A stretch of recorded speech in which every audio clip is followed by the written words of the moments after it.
Assa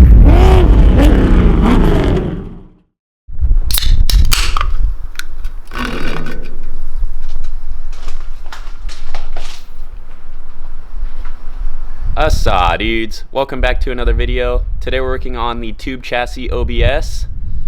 Just getting you guys caught up a little bit from the last video. I have been working on the firewall, getting it all sealed up. I've been using silicon bronze on the TIG machine, getting all this burned together. The reason I'm using silicon bronze on this is because it has a lot lower melting point than a normal filler material does. So I'm not actually burning or melting the two base materials. I'm just laying, it's basically brazing. I'm just laying the silicon bronze in there just to seal it up. Because if you're adding a bunch of heat to these plates, or to these panels, you'll start to warp them. And you definitely don't want that. It's really thin sheet metal, so silicon bronze is the way to go with that. I just finished up this entire firewall. As you can see, all the way along here, the top edge, everything. All this stuff, it probably took me 6 hours altogether just to get this firewall all burned in. It's all on the inside out here. I MIG'd it to the cab itself just because there's a little bit of gaps. I didn't make all this sheet metal work, and there was a couple gaps, big size gaps that I couldn't fill with TIG, so I decided just to get after it with the MIG in some spots. But that's done. You can see all inside of here, that side, and then this whole side of the firewall as well. But today we're going to be working on getting some gussets made for these motor mounts that are already in place. I didn't make these. The owner of the truck actually made these already. I'm just going to come in, add a gusset to the center, and probably add a dimple die just for some character. I'm just going to get those tacked in place for him. I'm not going to burn these motor mounts in because without the motor actually sitting in here, these mounts can move a little bit when I weld them, and I don't want the motor mounts to get all messed up. So I'm just going to add the gusset plate, and then he can come back in here and burn the motor mounts in once he gets the motor back in.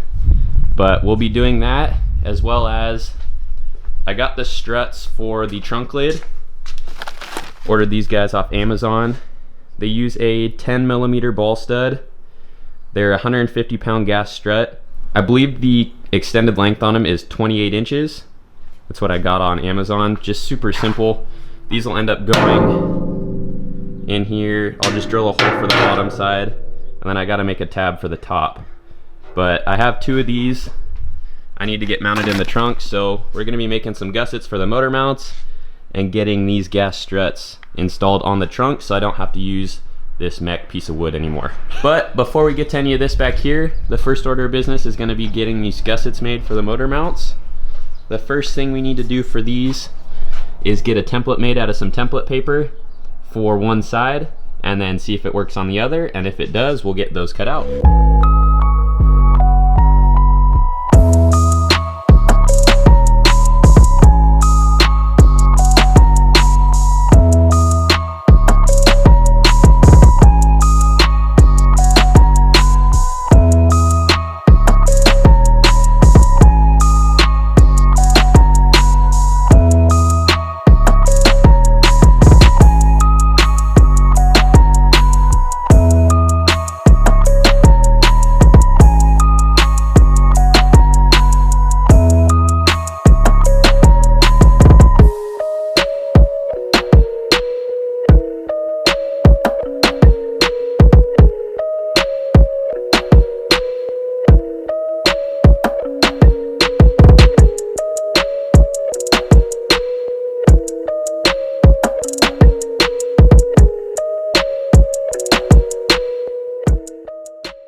So you guys just saw me get this one side done.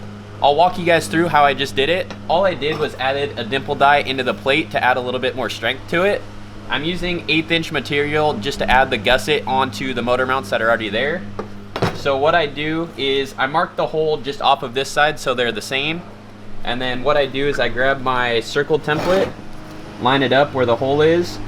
And the cool part about this template is it has little lines to get you the center mark. So what I do is I'll just mark each side.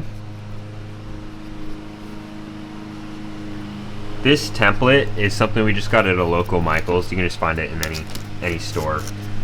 Yeah, so I'll mark them Draw a line. Draw a line, and then there's our center punch. So we'll take the punch. Oop.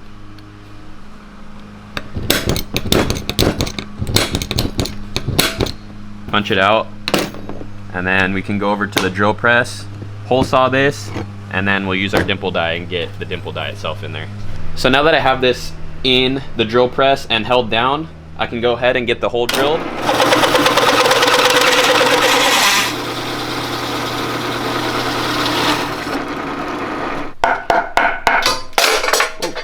So there we go. We got our hole saw. I need to come back in here now with the floppy disk and get all these burrs off of here, and then we can throw it in the press.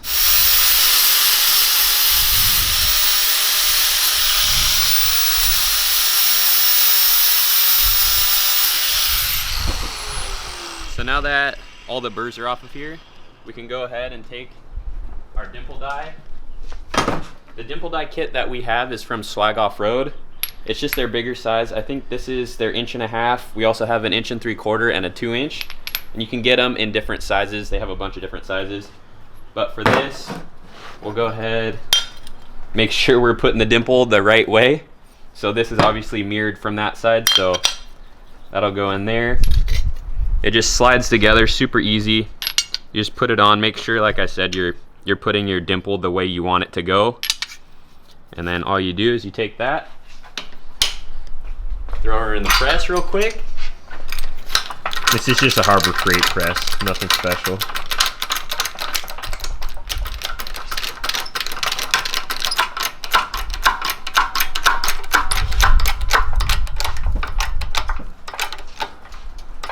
So when you get it down on there, especially with a thicker plate, you're gonna get it super tight. You'll get the dimple in there, and then you'll have to back it off a little bit, at least from what I've seen. Back it off. And what you'll notice is this plate has a pretty good curve to it. That's just from putting the dimple die in there. But to get rid of that, I'll just take the die, the side that doesn't have the little stud on it, put it back on top of there, put this side of the die on top, loosen this guy up. Ooh. Just enough. There we go.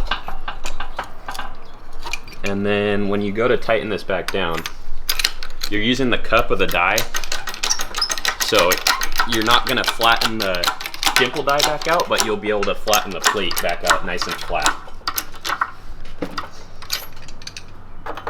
So as you can see, let me bring this back up. This plate, no more bend to it.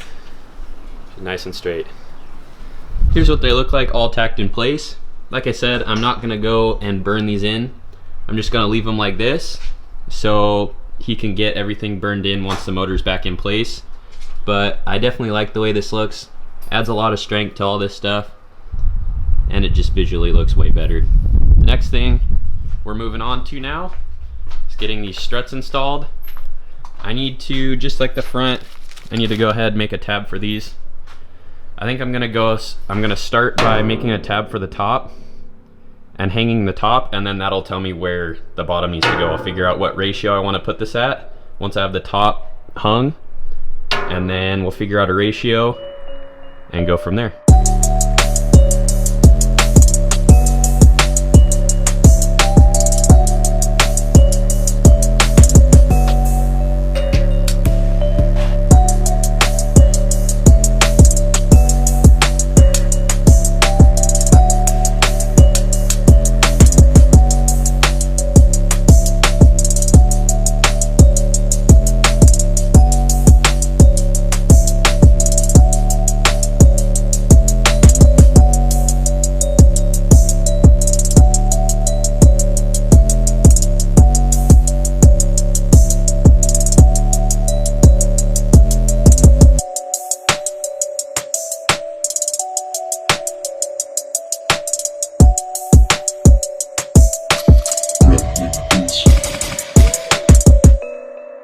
Alright guys, so we've been thrashing all day.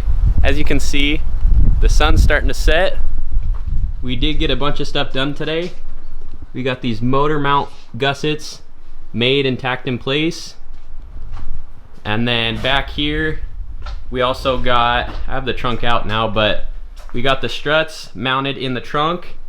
And we also got all of the tubes welded into place and all the tabs for the trunk. As you can see, came out good. The next thing I need to do is get the trunk back in, and unfortunately these struts that I got are actually the wrong ones. They're too heavy duty, and the strut itself is too long for what I'm trying to do. So I have another set of struts on order. These are 150-pound struts. I have 100-pound struts, and they're 1 inch shorter, so it should work out way better for what we're doing here. But from here on out, I need to get that trunk back in here now that everything's burned in. Get the new struts put in once I get them in the mail, and then I think the trunk for the most part is going to be finished up. After that, the trunk lid's going to need these tubes burned in, but I'm not too worried about that. That should take just 1 second, and then I need to get the 40-inch spare mounted on here. That's going to be the next stuff for me, at least. I don't know how much more stuff I'm going to show on the trunk unless you guys suggest that you want to see it. If you do want to see more stuff just on the trunk itself, let me know down in the comments below, and I'll definitely get some more videos made. But I was thinking I'm just going to get the rest of the stuff wrapped up with the trunk, and then I'm going to move on to other things. So the next thing after the trunk, once it's all finished, is going to be getting the sway bar and getting the fuel cell mounted. Both of those I'm still waiting on parts. The fuel cell I don't have at all, and then I'm waiting on the sway bar arms. I have everything else for the sway bar setup, but I am waiting on those. So I think that's going to be the next video on this truck, but that's going to be it for this one, guys. Make sure you like, comment, and subscribe, and we'll catch you in the next one. Peace.